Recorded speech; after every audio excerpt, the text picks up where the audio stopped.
Welcome everyone to tonight's Township of Woolwich Council meeting, Tuesday, May 11th, 2021. Before we start, I will remind council that this portion of the meeting is being recorded and live streamed to YouTube, and we're very glad that it's working tonight.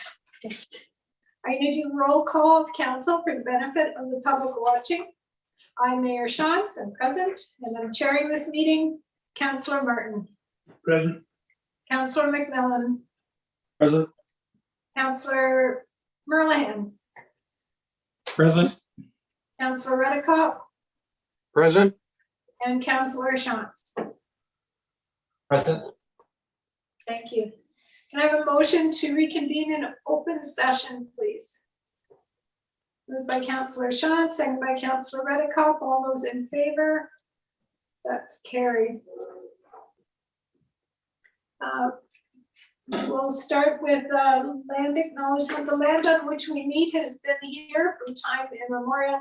People have inhabited southern Ontario for about 10,000 years, and we acknowledge the Attawandaron, Anishinaabe, and Haudenosaunee people who lived here when settlers arrived and who share this land with us. May we together learn to care for and respect each other, our flora and fauna, and the land we inhabit together. I'd also like to take this opportunity to remind people to share the road.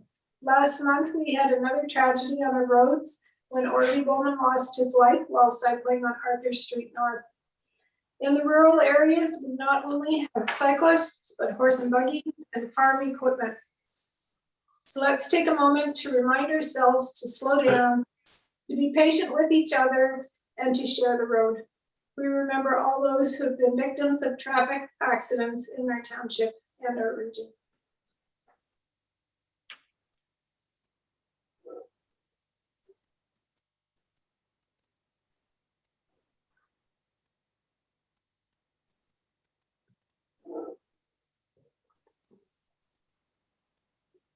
Thank you. Are there, excuse me, disclosures of pecuniary interest this evening? Councillor Merlihan?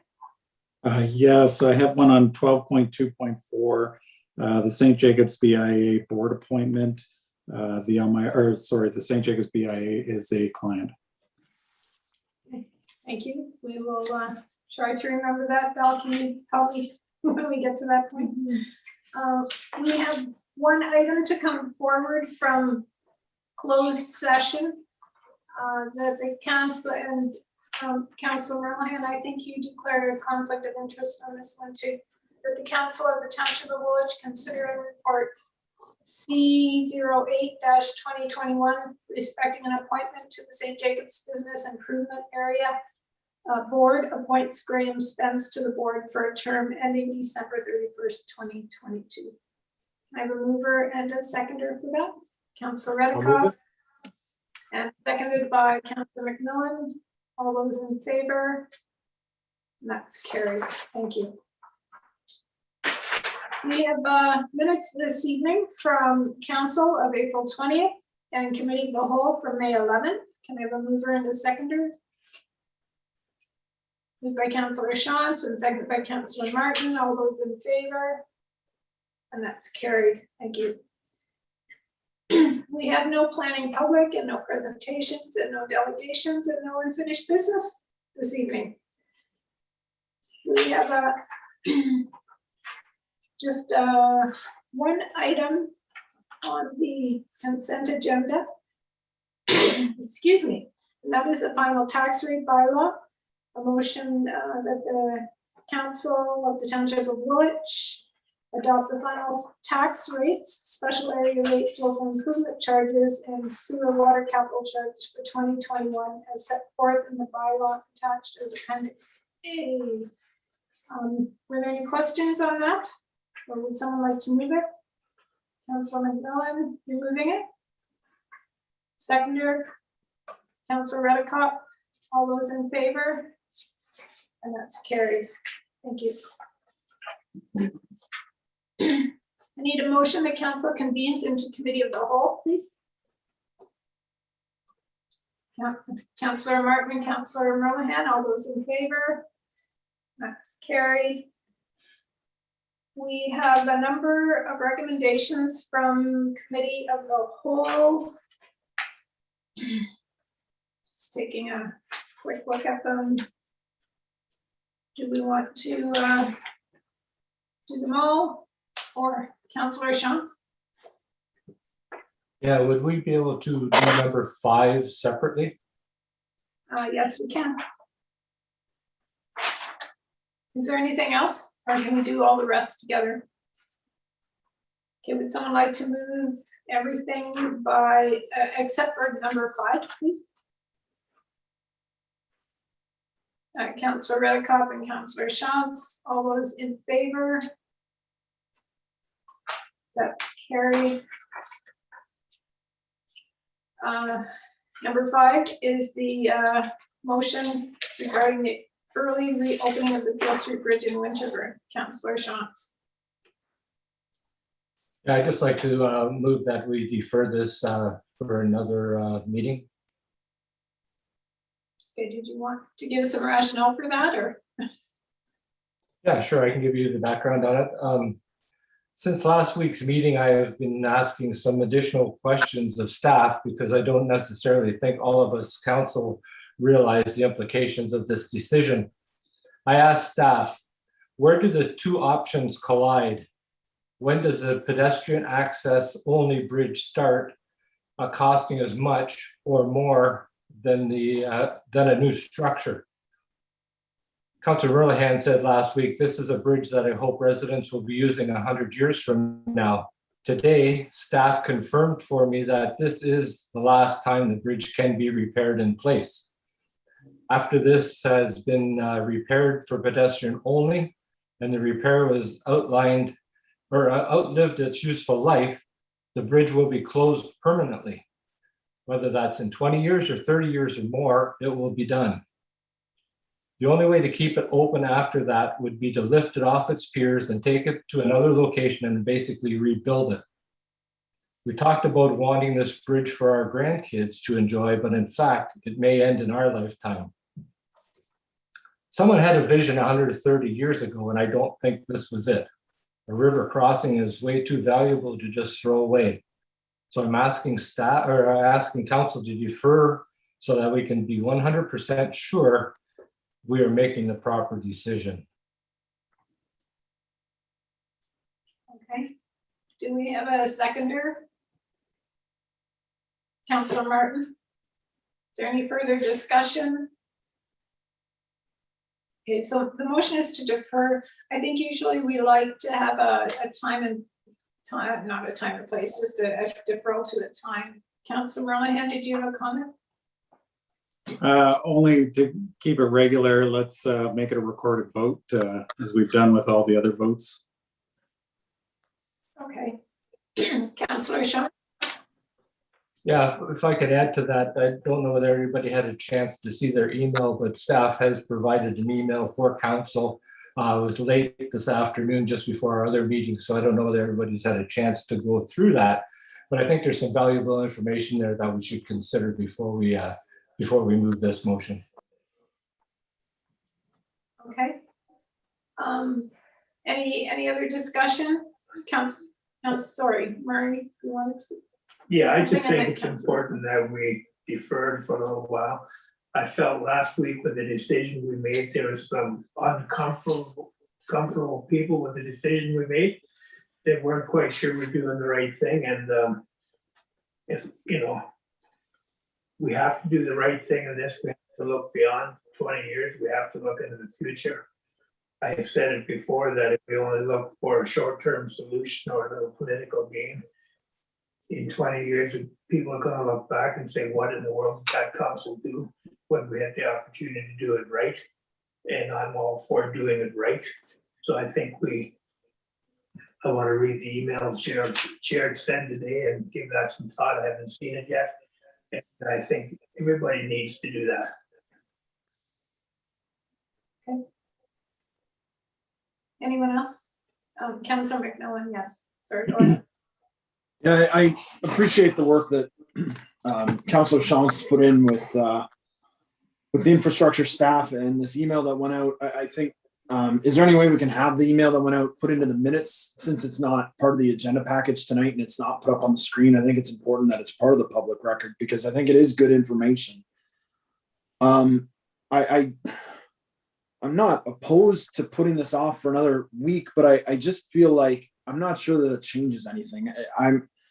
I was able to look at the email, and I think the information in there is pretty close to what I feel like we were making the decision based on.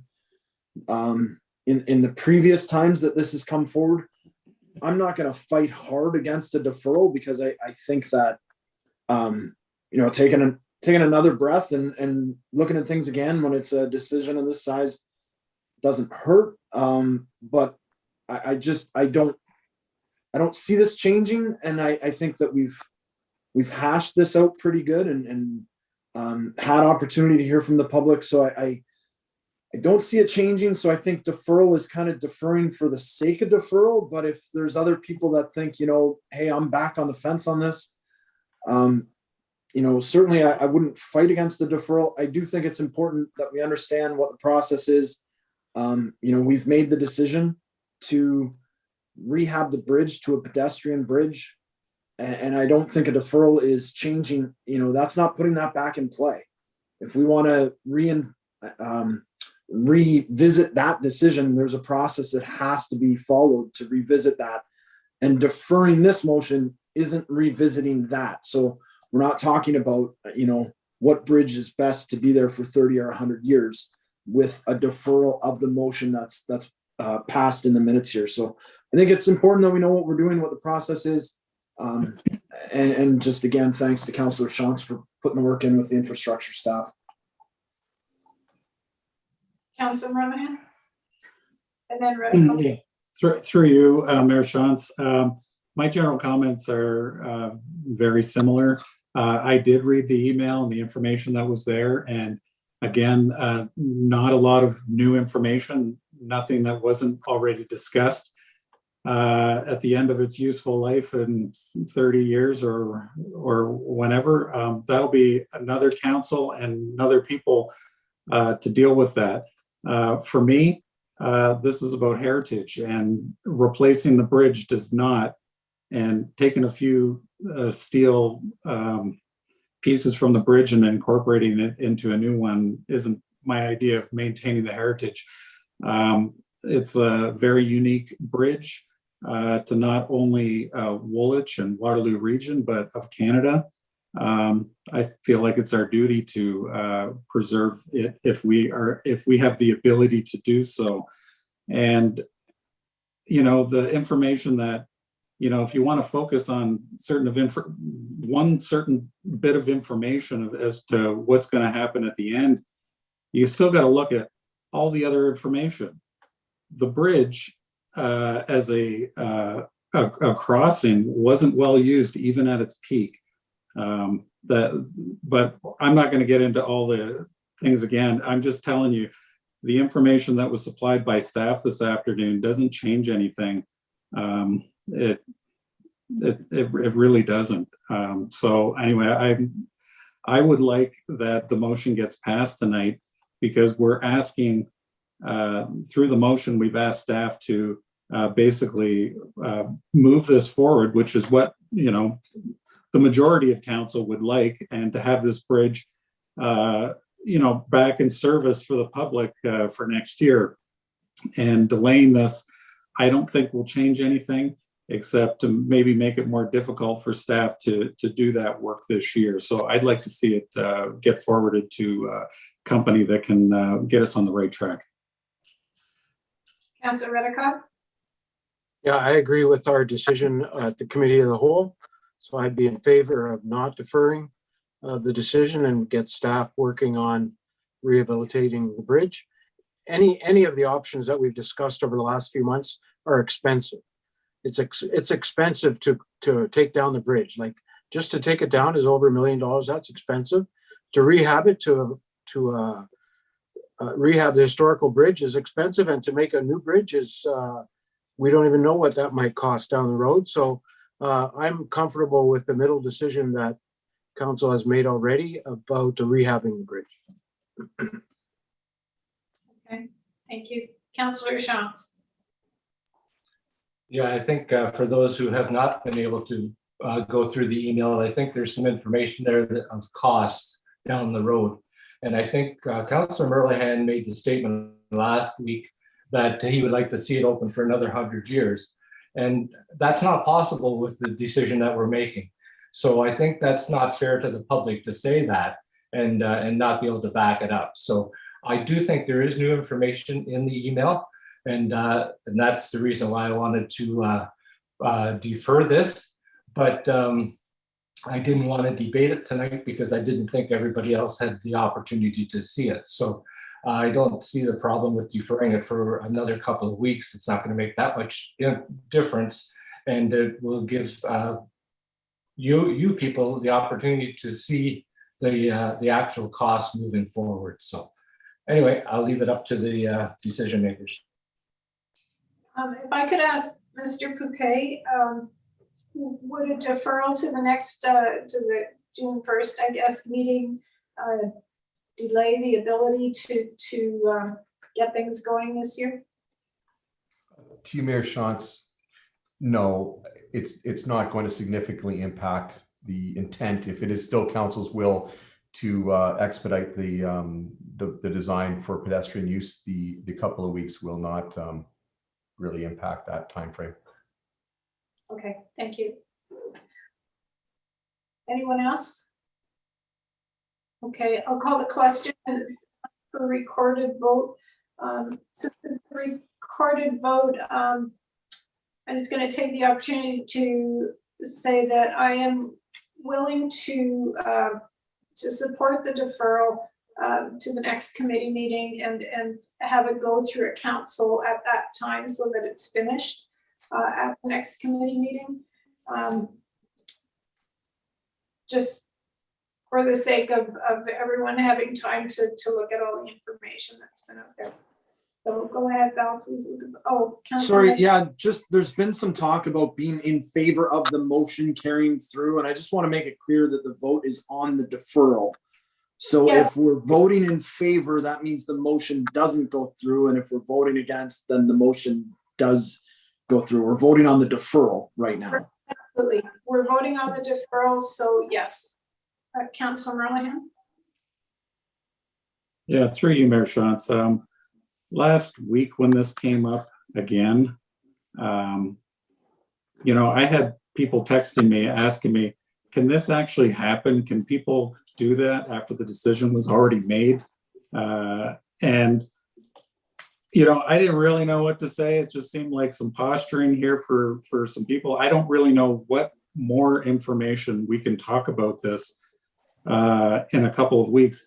And I'm kind of surprised that you would support deferring your own motion. I mean, this is something that you put forward, you look for support for, and I'm wondering what we're telling the people of Winterburn. I mean, there was a lot of people that, not even Winterburn, Conestoga, Westmount Rose, you know, there's a lot of people that emailed us about this bridge, and we've made this decision. I mean, I really don't see what Councillor Shantz and Councillor Martin are going to bring to the table in a couple of weeks from now. I'd be really surprised if they can come up with anything new.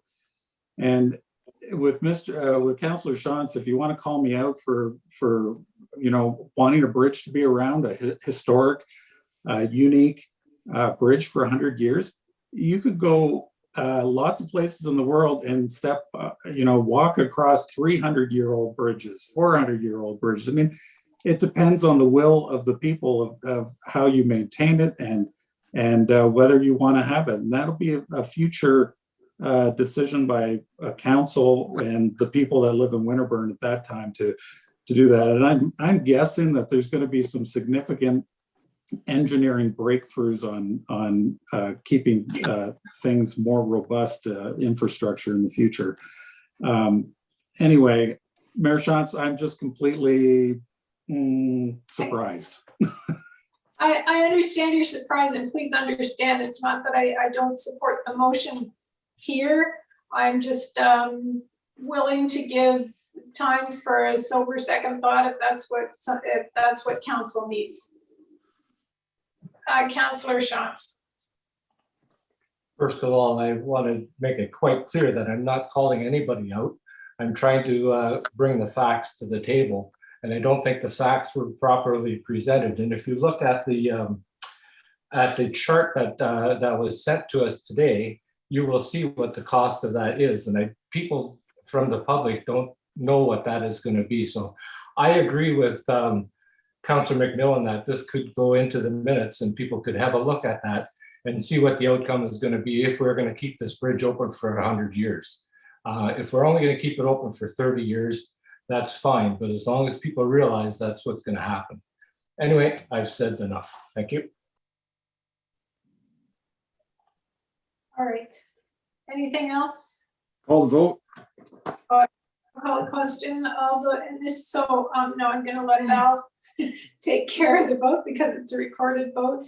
And again, to reiterate, this is on the deferral to June 1st, and on June 1st, we would deal with it and finally have a special counsel at that committee meeting to finish it.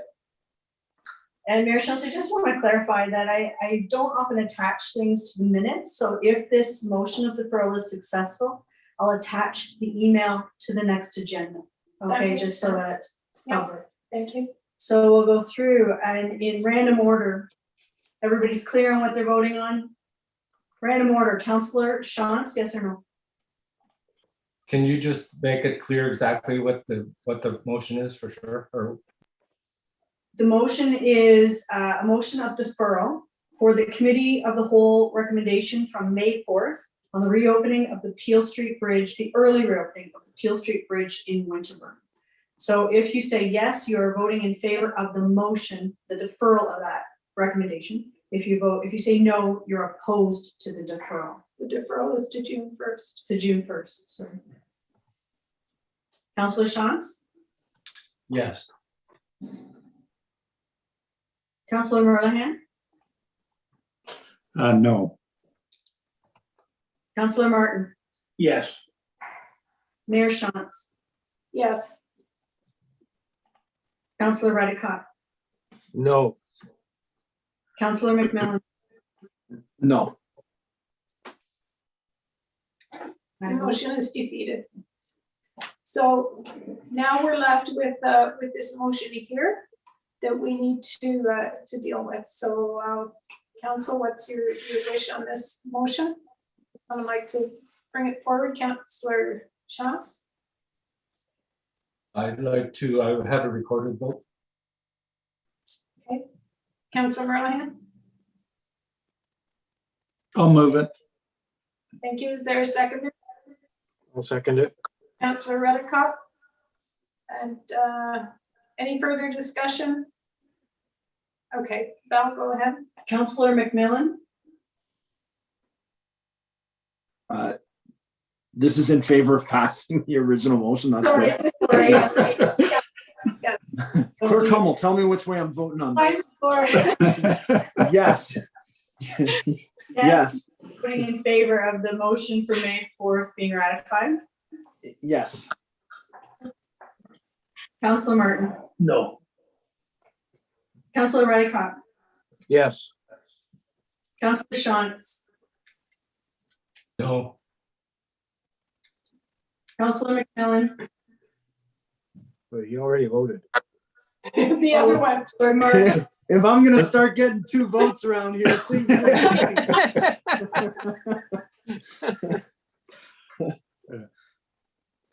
So who did I miss? Check your Mayor list. Shantz and Pat. Councillor Merlehan? Yes. Mayor Shantz? Yes. You can declare that passed. Okay, so that is approved then. Thank you. Okay, moving along. Staff reports, we have a quarterly report and Director of Finance, Richard Patrick. There you are. Over to you. Thank you, Madam Mayor. So this being the first quarter report of 2021, I'll just go over some of the financial highlights. And then, as per usual, we have the updates of the work plan that we have set forth for 2021, and senior staff is on the line to answer any questions that council may have. So looking at the financials to the end of the first quarter, we spent approximately $2.5 million of the net operating levy budget of about $10.7 million. That gives us a positive operating variance of about 1.35%, which translates to roughly about $145,000 surplus position. So there are a couple of things, as we are still, unfortunately in the COVID-19 pandemic that are playing a factor to this. One, we're still tracking the revenues for the recreation and community services. If I use 2019 as the last normal year, we're about 10% behind where we would have been in that year from the revenue perspective. But fortunately, as council is aware, we have received upper levels of government funding from both the province and the feds through the Safe Restart, as well as the COVID-19 recovery funding grant. So as council may be aware, or to remind council, in the 2021 budget, we have $361,000 in Safe Restart money. As well as we also have $447,000 coming from the COVID-19 recovery funding this year, and that was announced just after we passed our 2021 budget. So there is a portion of those grants that are now contained within the operating results to the end of the first quarter, and the tune of about $111,000. So that kind of helps out to where we are in a surplus position. The other thing in the recreation side, if council recall through the 2021 budget, we said we start to keep track of the subsidies that we were giving our minor sports groups. So at the end of the first quarter, from both the boys and girls minor hockey, there was a subsidy recorded of about $52,000. And also contained within that, about $30,000 is due from the additional 50% rebate from the town, from what we did from the when the township is in the province's red zone designation. So a couple of other factors to bring to council. They're both on the revenue side and both contained within the financial services budget. One is with the Wild North Hydro interest income and dividend. As council recall, in our 2021 budget, we have about $792,000 coming from interest and dividend. We have heard that the OEB has lowered the interest rate. They do this every 5 years. Didn't think that this was the year that they were going to lower it, but unfortunately it was. Since that rate has been lowered, that means we can expect to receive about $56,000 less in interest from our Wild North Hydro investment. However, the good news is we are going to be seeing higher dividends this year, in the tune of about $29,000.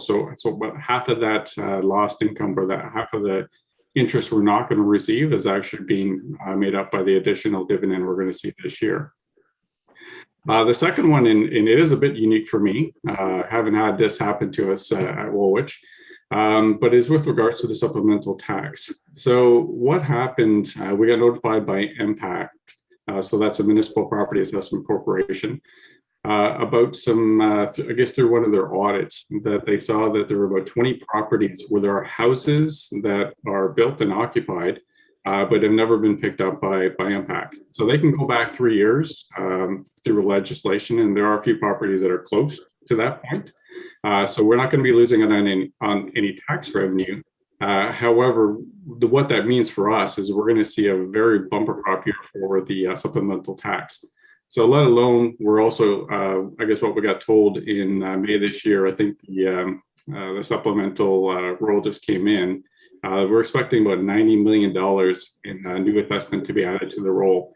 Now, if we were to translate that in strictly just for residential assessment, that's about $200,000. And I know there's, more assessment that's coming out there. There's some commercial properties. There is another residential multi-res development in Breslau that's coming online as well this year. So with our budget of about $220,000, we're going to be well over budget for from a supplemental tax. I mean, that's a good news from our side. That's more tax revenue for us to be able to deal with some of the effects with COVID or anything else that may come our way. So that's really it from the operating side. From the wastewater, the wastewater is in a surplus position and the water is in a deficit position. Just as the report indicates, I'm not really concerned about either the surplus position or the deficit position at this point in time, because there were a number of adjustments or a number of estimates we had to make into to these numbers, because we didn't receive the original billings for our water and wastewater as of yet.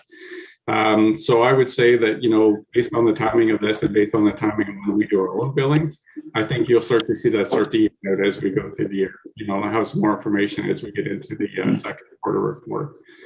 Also, just a quick update for council on the water meter remote reading program.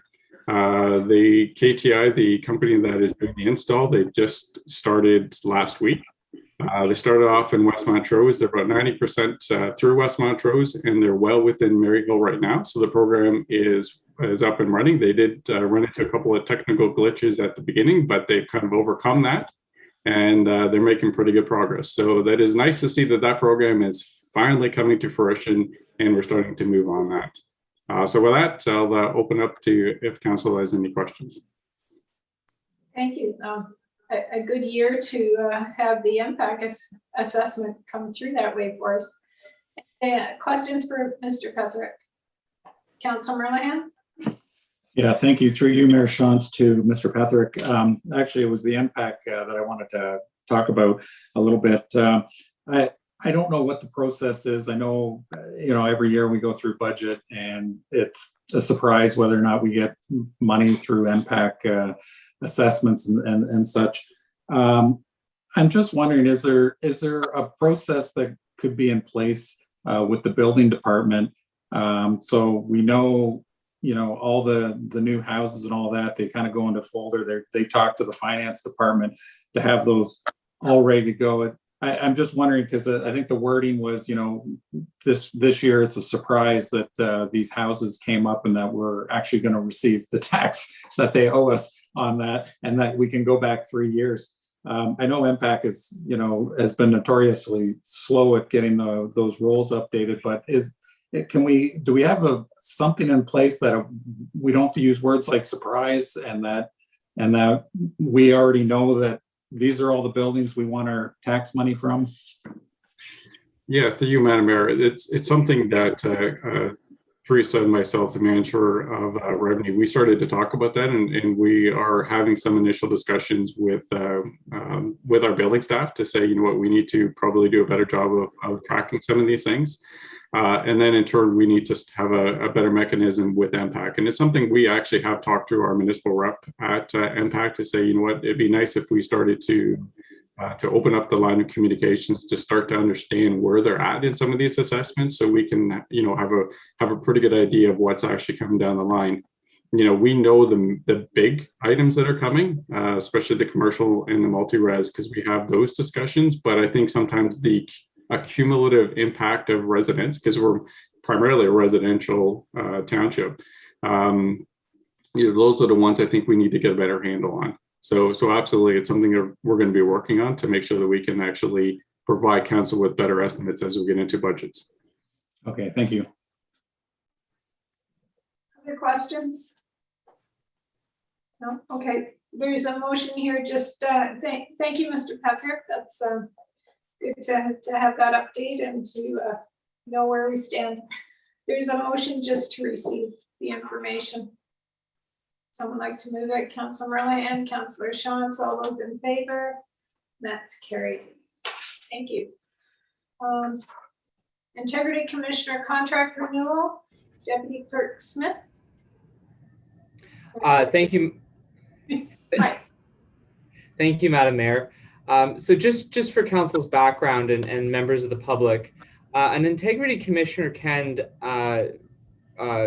report to council on the application of council's code of conduct, on the application of any procedures, rules, or policies governing the ethical behavior of members of council, and on the application of the Conflict of Interest Act. Requests from members for advice can also be made to the integrity commissioner, and the clerk has detailed the process for council to do that. And the other thing I'd like to point out is that the integrity commissioner can provide education and training to members of council and local boards about any of those rules or policies. So if council wished to do any additional training with an integrity commissioner, we would be happy to arrange that for you. The report on your agenda this evening is for the renewal or sorry, a new agreement of the contract with the Township's current integrity commissioner, ADR Chambers, Inc. Council will notice that the old contract and the new contract have a lot of similarities. Two main differences to point out are a flat rate for administration services that will help us with our budgeting, as well as an optional training package. If council did want to do any training, that would set a very clear budget for additional training for council. So the recommendation before you is that council authorize the mayor and clerk to execute the agreement for integrity commissioner services with ADR Chambers, Inc. And with that, Madam Mayor, I'd be happy to answer any questions council may have. Thank you. Any questions, council? Councillor Shantz? Yeah, thank you. Through you to Mr. Smith. So the administration services fee, it says $500 flat annual fee, and prior to that, it was $250 an hour with no flat rate. Is that correct?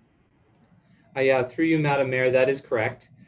So that was actually a somewhat high administration or hourly rate for administration.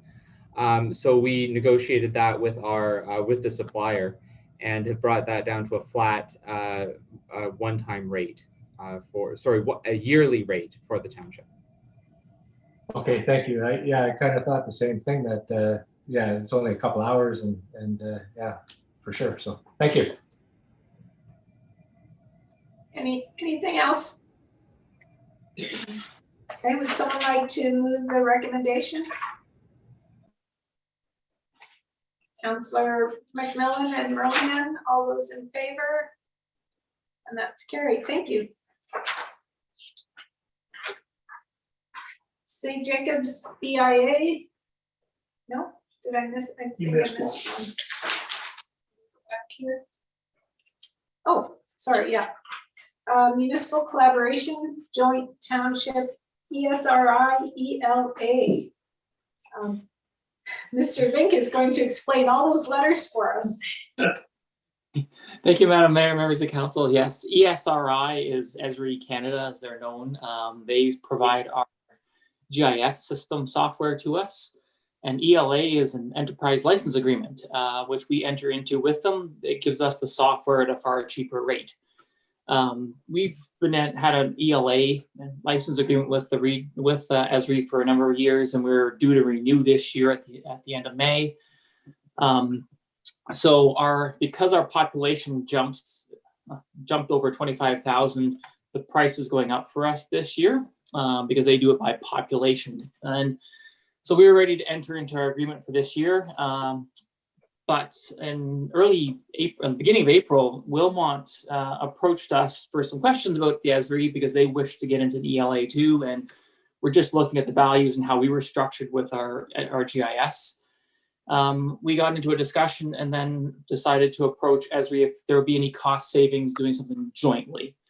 In a meeting with ESRI, they said, well, there could be savings if we do it jointly. And they said if Wilmot and Woolwich want to do it together, they put us at a certain rate, which is just over 50,000 population. And they said for that rate, you might as well bring in the other townships in the region and you'll get all for the same price. So we approached Wellesley and North Dumfries. Wellesley's on board, so North Dumfries is not. So we're receiving a new ELA with 3 municipalities at a much cheaper rate than if we were all to go individually. If we were to go separately, Woolwich would be paying about 43,000. Wilmot would have been paying around 35, and Wellesley probably would have been paying around 35 too. So you can see here that we're saving the municipalities a bunch of money by doing a joint ELA and moving forward in that sense. And we'll stay in and around the 60 to 70,000 for a long period of time, hopefully, and receive full access to much of their software. So it'll be quite cost effective for us. So in the span of about 2 months, we managed to work out this agreement, which is quite fortunate. So Esri's on board. The two, as I mentioned, Wilmot and Wellesley are on board. We have a cost sharing laid out because Wellesley's a little, much further behind in their GIS than we are. We're not going to charge them as much because they need time to get up and going with it. Wilmot is going to ease into it a little bit this year and then a bit more next year. So we have kind of a cost sharing worked out to slowly work towards cost sharing based on population at some point. So as much as Woolwich won't see a large amount of savings this year, and the next coming years, we'll see some more savings over what we would be paying right now on our own. So all in all, save with our taxpayers in the region a bunch of money. So. Okay, thank you. Are there any questions? Councillor Shantz? Thank you. Through you to Mr. Vink. We're the administrator of that. Is that going to require a bunch of staff time or not really? What's involved in that? So administration wise, shouldn't take too much staff time. Essentially, I've been working, getting this agreement and everything together, and that's been working fine. So once we have our new GIS technician, they take over the administration. Essentially, it's every 3 years getting the municipalities together and working to make sure the cost sharing is okay and getting one to re-sign the agreements. And each of the municipalities would ask us if they need a license. So we'd have to give them that license number and so they can just implement it. But that's probably a simple email back and forth. So it shouldn't take much time in terms of administration. So just to follow up, so then if they have any issues with the software or have any questions, they would go directly to them and not through us? Yeah. Yes, through you, Madam Mayor, to the council. Yes, definitely. Each municipality will have a designated key contact, and that person is the person we'll work with, and that person will also have the access to Esri Canada for technical support. So they'll have a direct line with Esri Canada to make whatever concerns, address any concerns they have with the software. Yeah. Okay, well, that's good news. Thank you. Any other questions? Okay, someone like to move the recommendation?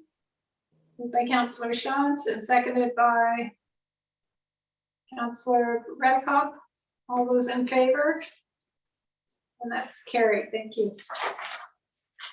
Thank you, Mr. Vink.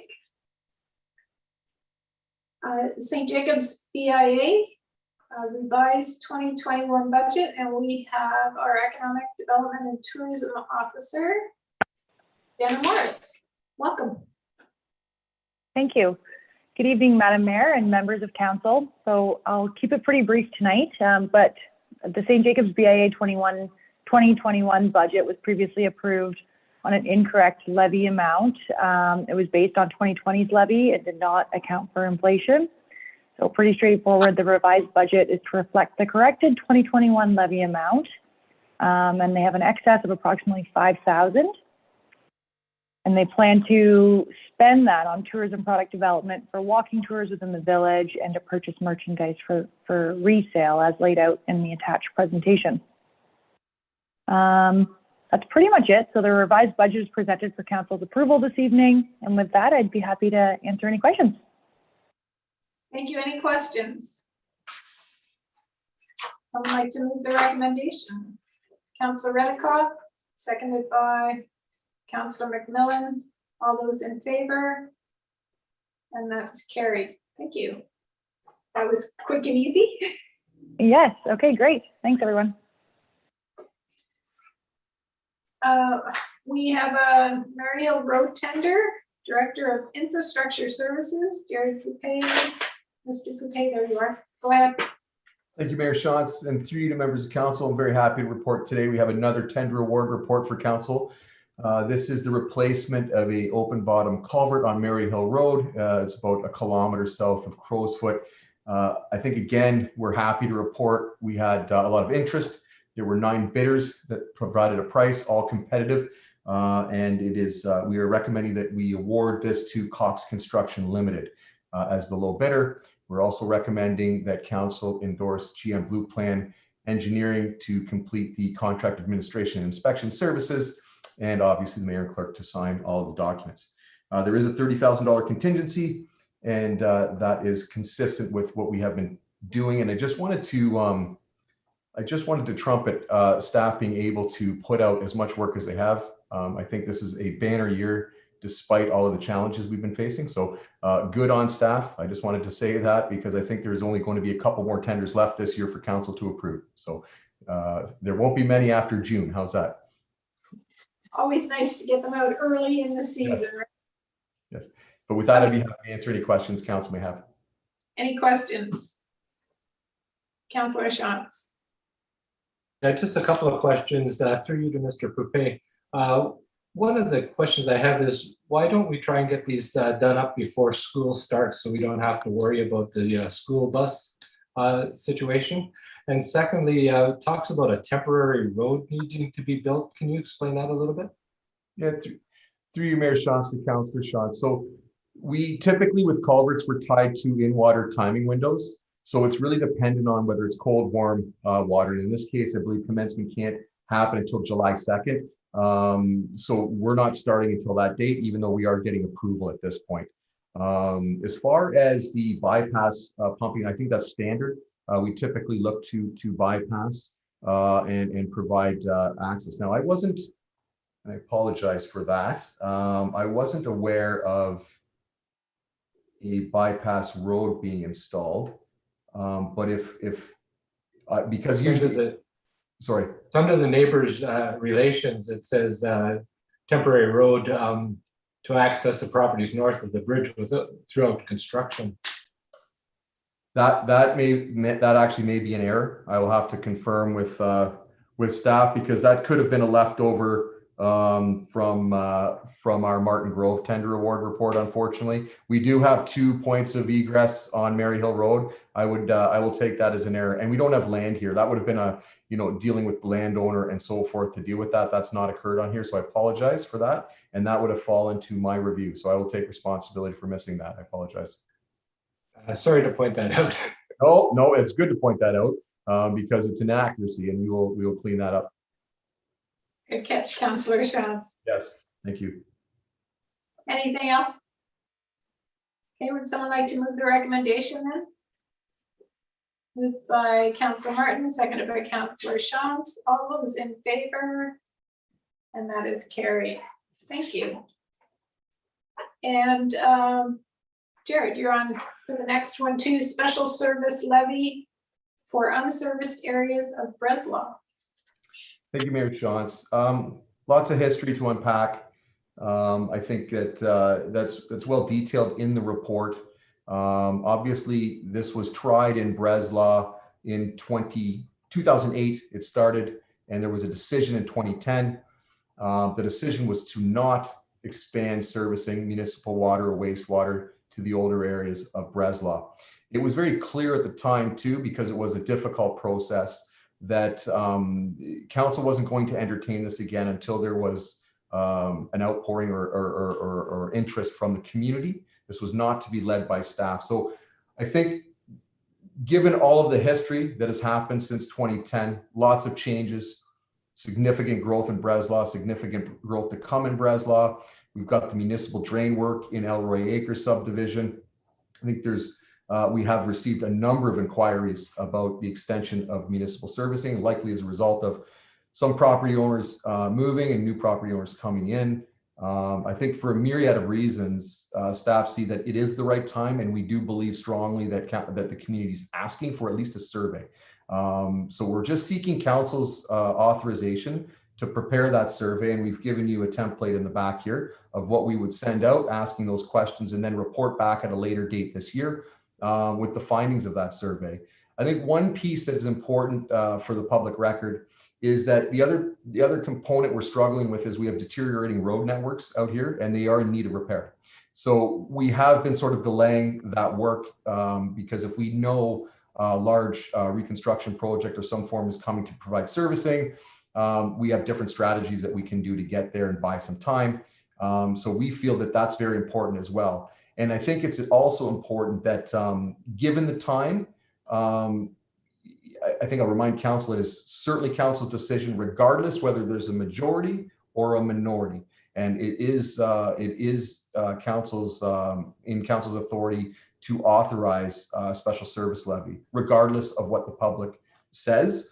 In this case, we have typically in the past, and council's aware, we've enacted this at least 3 different times in my 8-year tenure here, all of them had received a slight majority. But I just wanted to remind council of that, because I think staff are going to struggle with that recommendation, is given that all we're here. So we're telling council we're going to report back on what the community has said, and staff may have a different opinion on that, depending on whether it's a pro or against the servicing. And I just wanted to be clear about that. So if there's any questions regarding that approach, I think now's a great time to have those. If that we want to be clearer in the survey, I'd be happy to entertain any questions council may have.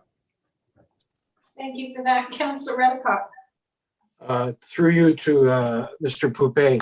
So will you let the public know that whatever way which they go, that the staff still will make the final recommendation to council, so they'll know up front that their opinion might not be heard, or whatever you want to say? I mean, you're going to hear them, and I appreciate that you're going out and doing this, but just that they know that what the process is.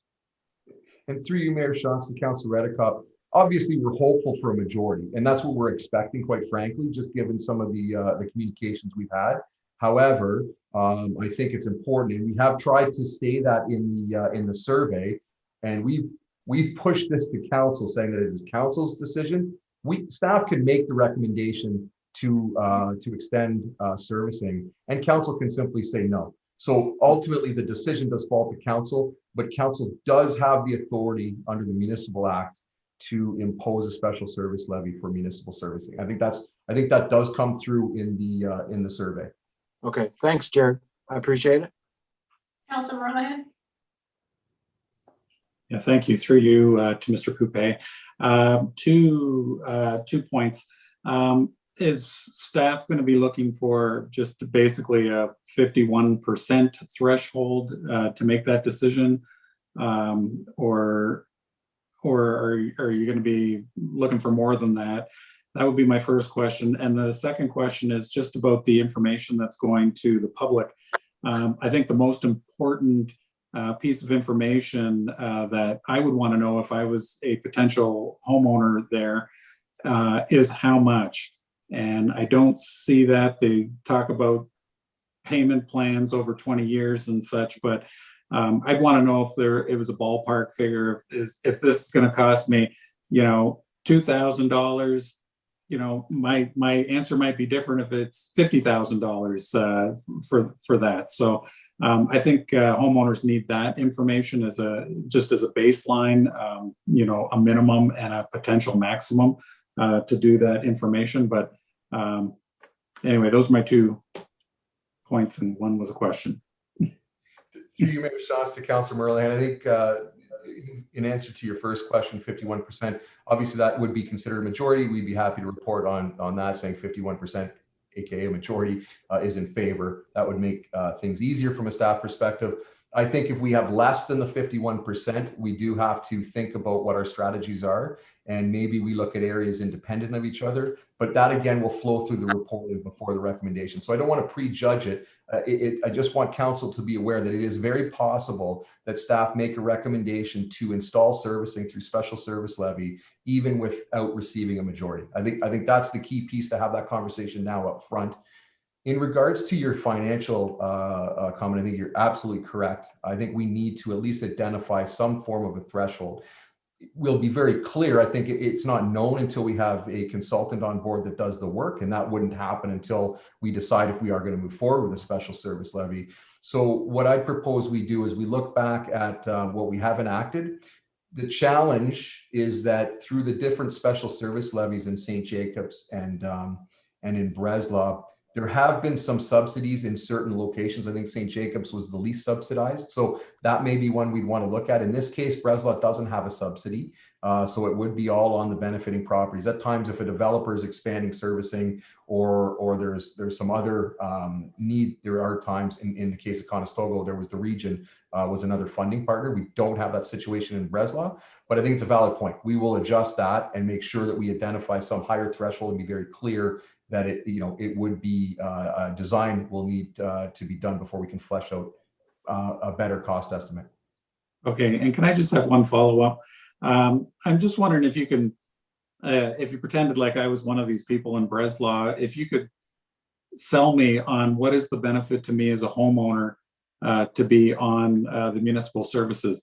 I would just, I would push back as a consumer and say, hey, why would I want to get on water? I see water rates going up 10% every year. I see the sewage costs and all that are expensive, even more expensive. Why would I want to get on municipal services if I have this situation right now? Through you, Mayor Shots, to Councilor Merlehan, very difficult one to ask as a sales pitch. I think there could be a myriad of options or reasons for a homeowner. One, if you have a failing septic system or well, this is an opportunity to get potable water that's regulated at a very decent cost. I think that if you are also on the other end of the spectrum and say, hey, look, I just installed a new private septic system and well, I don't want your municipal water.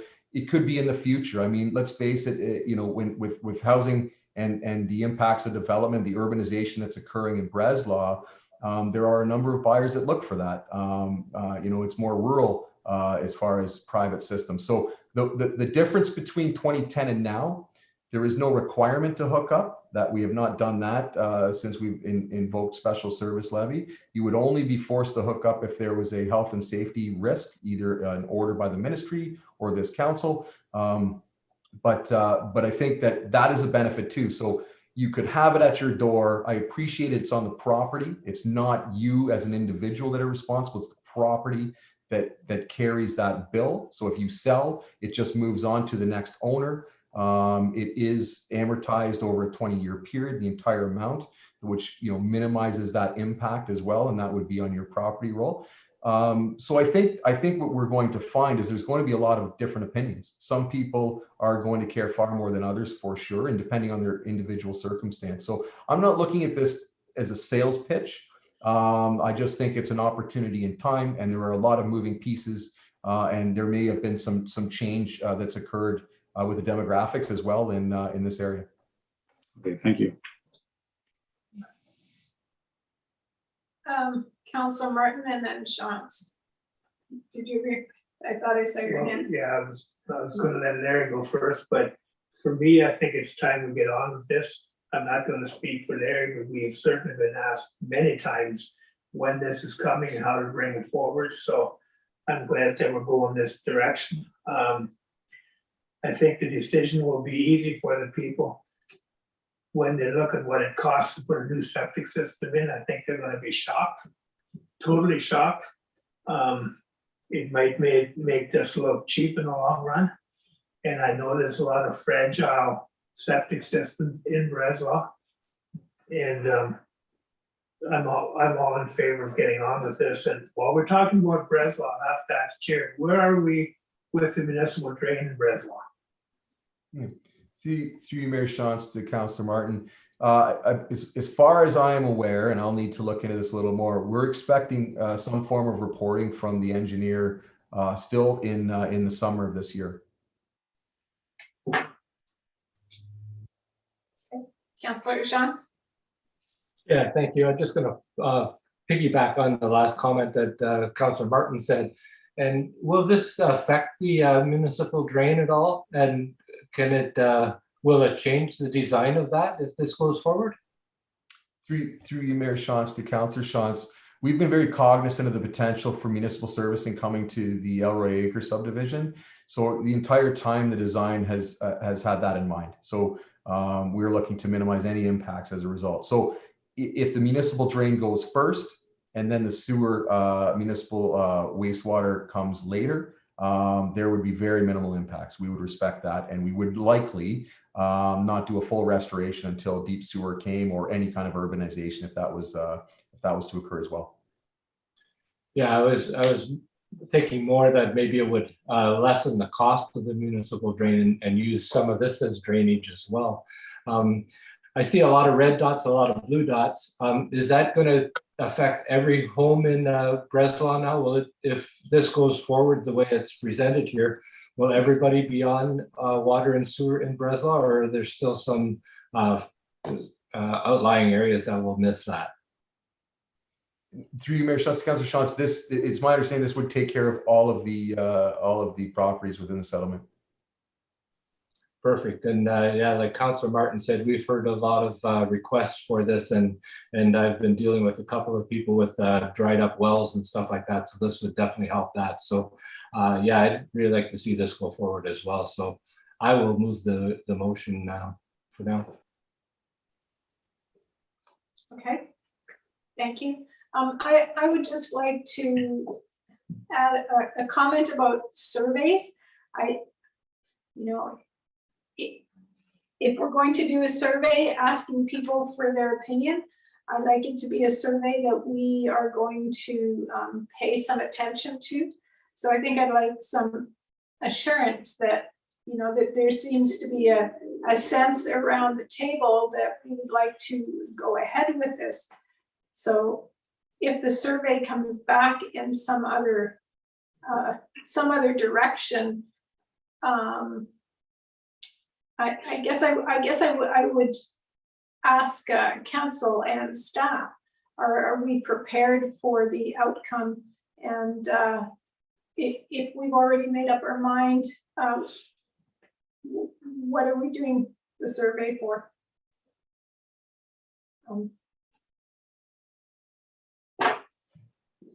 If that's the staff, Mayor Shantz, I would say that what we've done is this is past practice as far as the special services levy goes. We've done this every time we've been faced with servicing unserviced areas in St. Jacobs, Conestoga, and Breslau.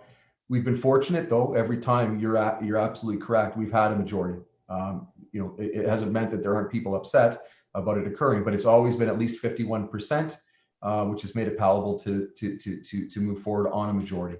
We're not sure what we're going to find out. So I think that's why it was important to bring that forward, being aware of that we don't want to set anybody up, with false expectations. And I think that's very important.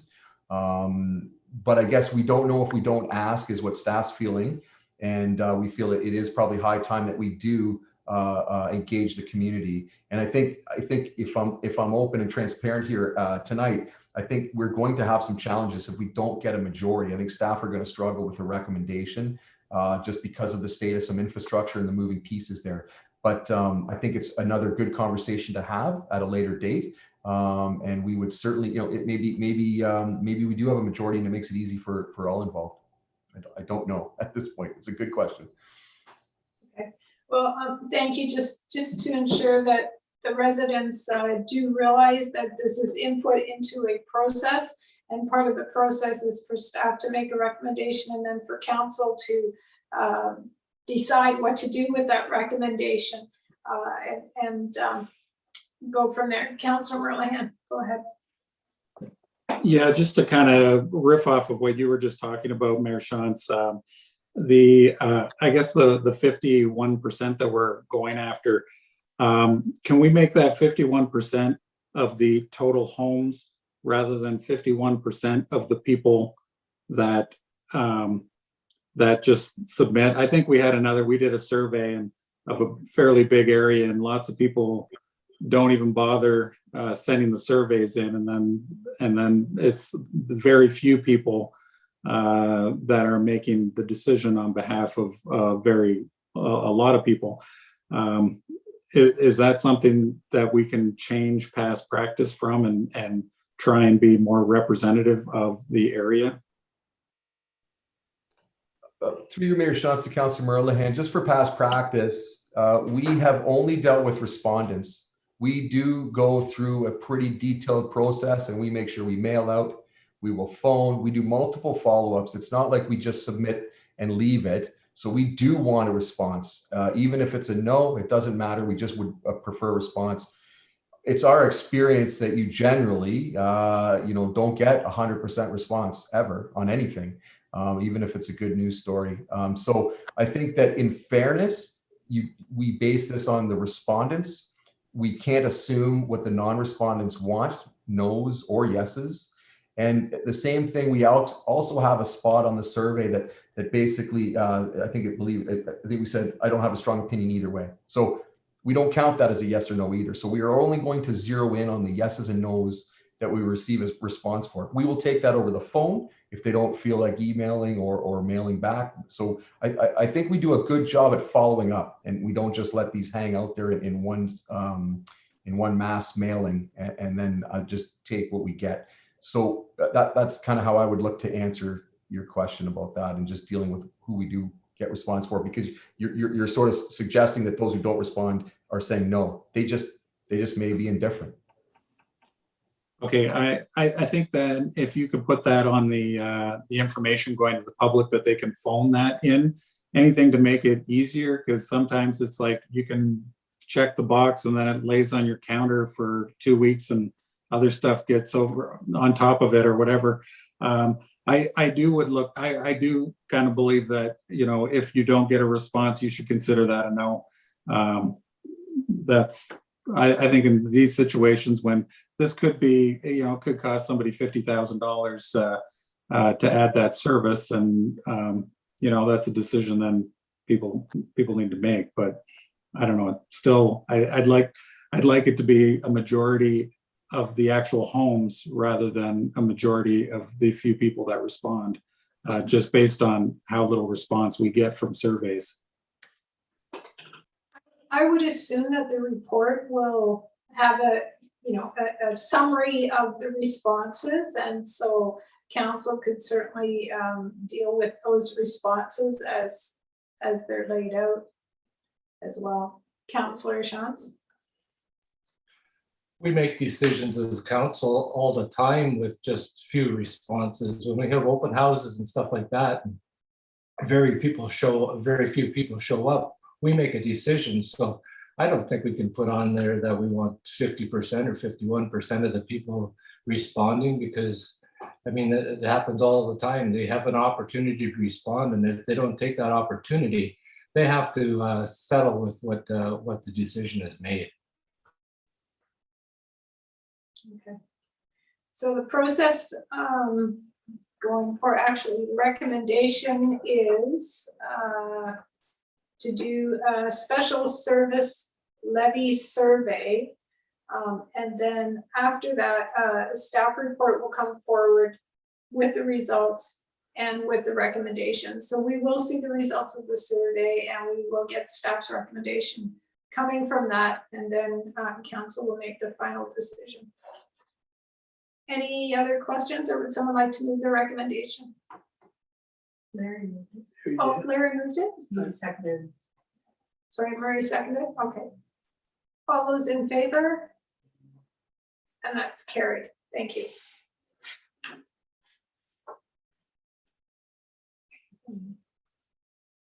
Mayor's report, for regional council today, I wanted to just mention that a virtual public consultation center, first one for the Shifley Bridge replacement study. Shifley Bridge, in case you don't know, is a Northfield Drive bridge coming from Waterloo into Conestoga. That will be available on the region's website from May 19th to June 9th.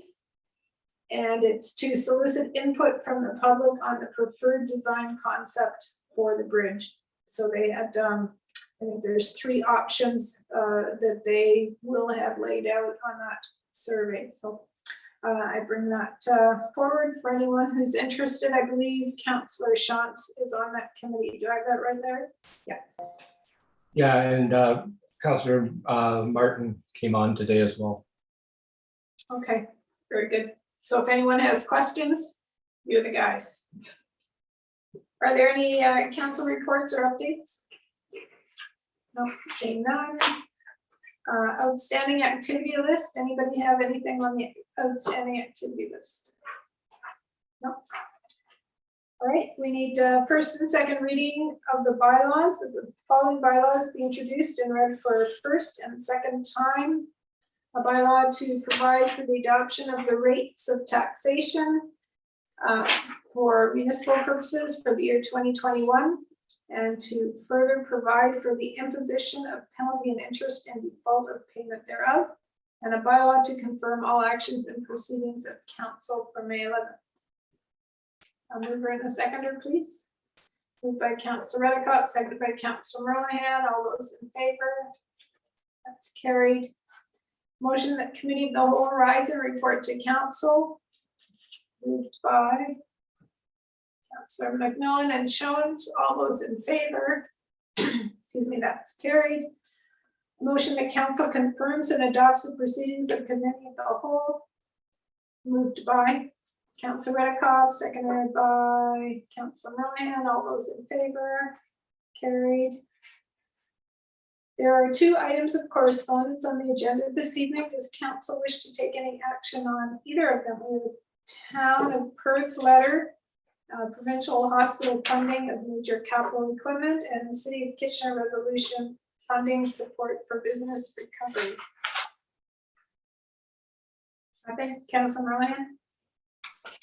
I'd support the City of Kitchener resolution to ask to match dollar for dollar business recovery funds that the municipality puts forward. That's it. Okay. So does Council want to put forward a support of that letter? McMillan? Councillor Redicott, yes, thumbs up. Okay. Clerk Hummer, can you? Usually like a motion of endorsement, but I can live with the thumbs up. You can live with the thumbs I up? can live, I will not make you do anything else. Okay. Everybody's in agreement. All right, excellent. There's no public notice. We have notice of closed meeting, affordable housing discussion and direction setting session that the Council of the Township of Woolwich convenes in closed session on May 18th at 5:30 electronically in accordance with section 239(2) of the Municipal Act for the purposes of considering the following subject matter: proposed or pending acquisition or disposition of land by the municipality, and education or training the members regarding affordable housing. That has a mover and a seconder on. We don't need that, do we? It's a motion to go into close publicly so that we don't have to do it next week. Okay, motion that we go into close next week then. Councillor McMillan and Councillor Redicott, all those in favor? That's carried, thank you. There's no notice of motion. Motion that the following bylaws in the hands of the clerk be read a third time and finally passed, and that they be numbered as bylaw number 39, excuse me, -2021 to 41-2021, and that they be signed by the mayor and clerk and sealed with the corporate seal. We have 3 of them: the engineer's report, the maintenance for Woolwich Drain 1, a bylaw to provide for the adoption of rates of taxation, and a bylaw to confirm all actions and proceedings of council. Moved by Councillor Monahan, seconded by Councillor McMillan. All those in favor? And that's carried. Thank you. We're going to adjourn this meeting, but then we're going to reconvene and close. Do I need another motion? No, you're just continuing one from before. Thank you. Okay, motion that this meeting adjourns to meet again in regular session on Tuesday, June 8th, 2021. Moved by Councillor Monahan and Redicott. All those in favor? And that's carried. Thank you, everyone. We will have a committee of the whole on June 1st, but the council will be June 8th. And we will reconvene in closed session. So thank you to everyone who participated or tuned in this evening. Council members and staff, I'll remind you to actually, how are we going to do this then? We'll just stay on the Zoom call and you'll stop recording. I'll share a screen and then I'll stop the live stream. I'll let you know when that's stopped and then we can reconvene closed. Okay, just stay on council, please. And to everyone else, thank you for joining us.